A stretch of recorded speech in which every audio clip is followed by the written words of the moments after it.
everyone, this is Aprajita from evidyarthi.in and let's continue the topics from your chapter number 1, the Indian Constitution और आपकी book से civics. Okay, तो चलिए topic पे जल्दी से आते हैं. The Indian Constitution की फीचर्स, थोड़े बहुत की फीचर्स होते हैं भाई कॉन्स्टिट्यूशन में, बड़े सरल होते हैं, जरा इनको भी देखते हैं. 300 people became member of Constituent Assembly in 1946, met constant 8 years to write Constitution. ठीक है, so 300 लोग भाई, 300 डेलीगेट कह सकते हैं, हमें 300 मेंबर कह सकते हैं भाई, अलग अलग प्रांतों से, अलग अलग देशों से, अलग अलग आप कह सकते हैं कि स्टेट से आ रहे थे और आकर मिले थे. 8 साल तक इन्होंने कॉन्स्टिट्यूशन को लिखा है. 1946 तक कॉन्स्टिट्यूएंट असेंबली ने कॉन्स्टिट्यूशन को लिखा है, इसलिए वो भाई इतिहास में इतना ज्यादा महत्वपूर्ण है. इतिहास में भाई कौन कौन नहीं जाता, हमारे भारत के संविधान को इतना ज्यादा दिलचस्प है, इतना ज्यादा प्रोमिनेंट है. ठीक है, तो आप जानते हैं 300 लोगों ने 1946 में 8 साल तक कॉन्स्टिट्यूशन लिखा. ठीक है, फिर बढ़ते हैं कॉन्स्टिट्यूशन असेंबली. ये जो कॉन्स्टिट्यूएंट असेंबली है, drafted the constitution bye ensuring diversity while preserving a national unity. यानी कि आपको तो भाई पता ही है कि भारत में कितने सारे रिलीजन है, मैं तो गिन भी नहीं सकती. रिलीजन तो भाई जो मेन रिलीजन है वो तो है ही, साथ साथ कितनी ज्यादा अगर आप अनुभूति करेंगे ना तो इतने अलग अलग तरीके के भाई रिलीजन है, कॉन्सेप्ट है. खाना तो पूछिए मत, खाना तो इतना लजीज है कि क्या बताएं.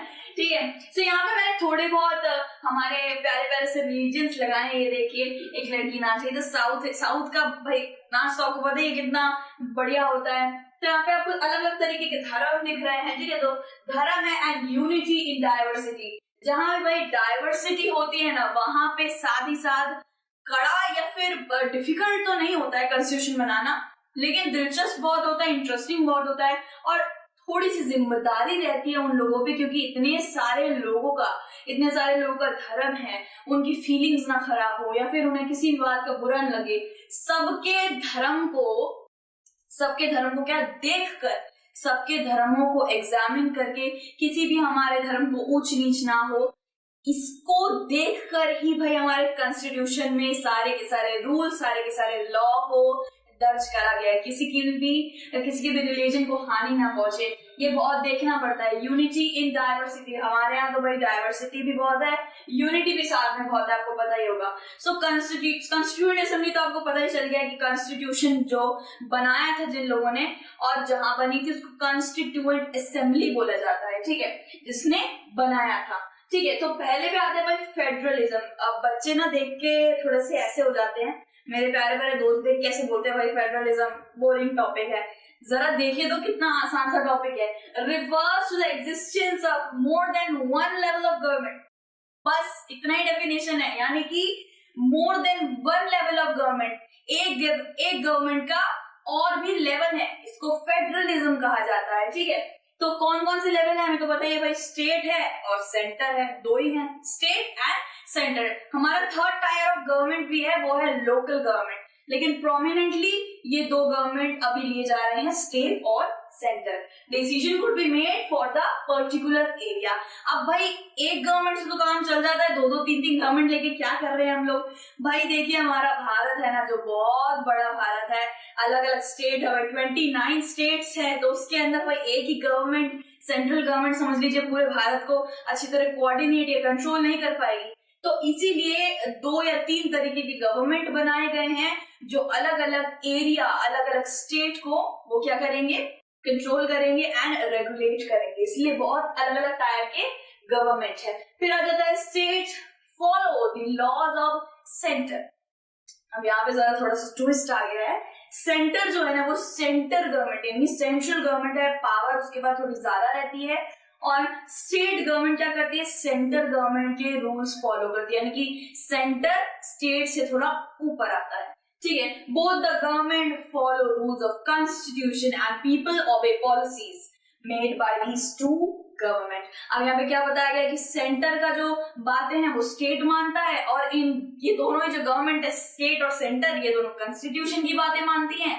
हम भी कॉन्स्टिट्यूशन की बातें मानते हैं और हम सेंटर और स्टेट की भी पॉलिसीज और सारे लॉज मानते हैं. ठीक है। सो ये हमारा हो गया है फेडरलिज्म, मोर देन वन गवर्नमेंट फेडरलिज्म कहा जाता है। फिर आ जाता है parliamentary form of government. Parliamentary form of government, parliament तो देखी होगी ना आपने भाई, विधानसभा देखिए, बहुत अलग अलग जगह पे पार्लियामेंट में हमारी भाई बातें चलती हैं, मुद्दे खड़े होते हैं, तो वहां पे वो मुद्दे खड़े करने वाले कौन है? हमारे रिप्रेजेंटेटिव्स। ठीक है, रिप्रेजेंटेटिव्स कौन इलेक्ट करता है भाई? हम ही इलेक्ट करते हैं। पीपल इलेक्ट रिप्रेजेंटेटिव्स, वो उनकी बातें रख सकते हैं, क्या लोगों की बातें रिप्रेजेंटेटिव्स पार्लियामेंट में रख सकते हैं। ठीक है, so people can choose there representatives, लोग रिप्रेजेंटेटिव को चूज करते हैं irrespective of his her social background, can also contest in election. अब भाई मुझे इलेक्शन में जाना हो तो मैं फ्रीली जा सकती हूँ, ठीक है भाई, कोई बुरा वो बैकग्राउंड नहीं होना चाहिए, मतलब कहते हैं ना उसको, ब्लैक लिस्ट में नाम नहीं होना चाहिए, मर्डर नहीं करे रहना चाहिए, वरना मैं आराम से इलेक्शन में विद रूल एंड रेगुलेशन जा सकती हूँ, इलेक्शन में कॉन्टेस्ट कर सकती हूँ। मेरा धर्म, मेरा कलर, कास्ट, क्रीड, जेंडर कुछ नहीं देखा जाएगा, क्योंकि everyone is equal before the law. ठीक है, सो यहाँ पे क्या बताया, रिस्पेक्ट ऑफ सोशल बैकग्राउंड, आप लोग कुछ भी नहीं देखा जाएगा, सिर्फ ह्यूमैनिटी एंड आपके सारे राइट्स सबके लिए भाई सेम है। ठीक है, इसीलिए तो संविधान बना है कि किस कहीं भी कोई मुद्दा ना छिड़ जाए कि भाई अरे इसको राइट कम मिले, इसको ज्यादा मिले। So people choose there representatives. Parliamentary form of government क्या है? पीपल चूज देयर रिप्रेजेंटेटिव्स और कैन इलेक्ट इन इलेक्शन। ठीक है, हम इलेक्शन में भी आ सकते हैं, साथ ही साथ हम अपने रिप्रेजेंटेटिव्स को भी भेज सकते हैं। फिर आ जाता है सेपरेशन ऑफ पावर्स। अब आप सोच रहे हैं भाई सेंट्रल स्टेट गवर्नमेंट कर तो दिया, इतना सेपरेशन कर तो दिया, एक और पावर का भी है।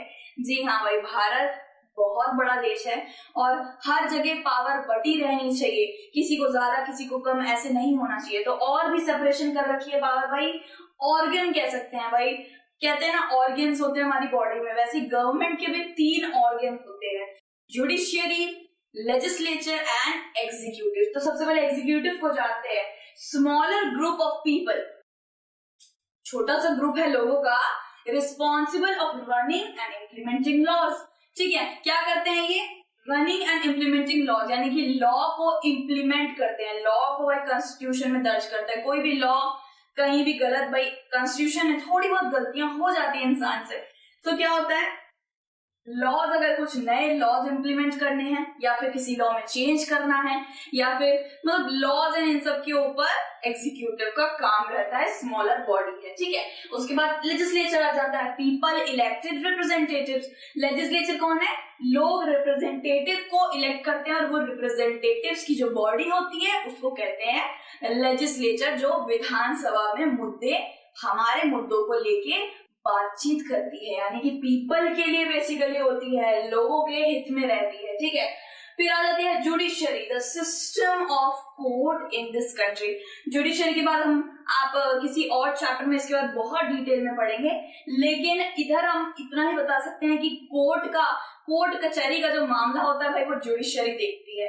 ठीक है, फिर आ जाता है each organ has different powers. सब ऑर्गन्स के पास डिफरेंट पावर्स है, लेकिन इक्वली डिवाइडेड है, डिफरेंट है, अलग है। लाइक मुझे कैडबरी पसंद है, लाइक डेयरी मिल्क पसंद है, तो उसको 5 स्टार पसंद है, लेकिन खा तो दोनों चॉकलेट ही रहे हैं ना, डिफरेंट है लेकिन सेम है। ठीक है, सो डिफरेंट पावर्स है sanction along with each organ check other ones, यानी कि अगर किसी ऑर्गन ने गलती कर दी तो बाकी दूसरा ऑर्गन के पास वो गलती जो होगी वो जाएगी और वो चेक करेंगे, वापस भेजेंगे और फिर वो वापस गलती सही हो जाएगी।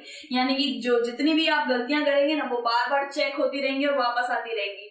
इसीलिए ये तीनों जो बॉडीज है ना, जुडिशरी, लेजिस्लेचर एंड एग्जीक्यूटिव। ठीक है, सो क्या करती है ये लोग? ये अपने एक दूसरे को चेक करती रहती हैं कि भाई ड्यूटी ढंग से हर कोई निभा रहा है ना, एंड प्रॉब्लम्स भी एक दूसरे की देख लेती हैं, एंड ये तीनों बॉडीज जुड़ी रहती हैं। ठीक है, उसके बाद हमारा नेक्स्ट टॉपिक आएगा फंडामेंटल राइट्स। ठीक है, बाकी टॉपिक हम नेक्स्ट वीडियो में कवर करेंगे। Till then take care, bye bye.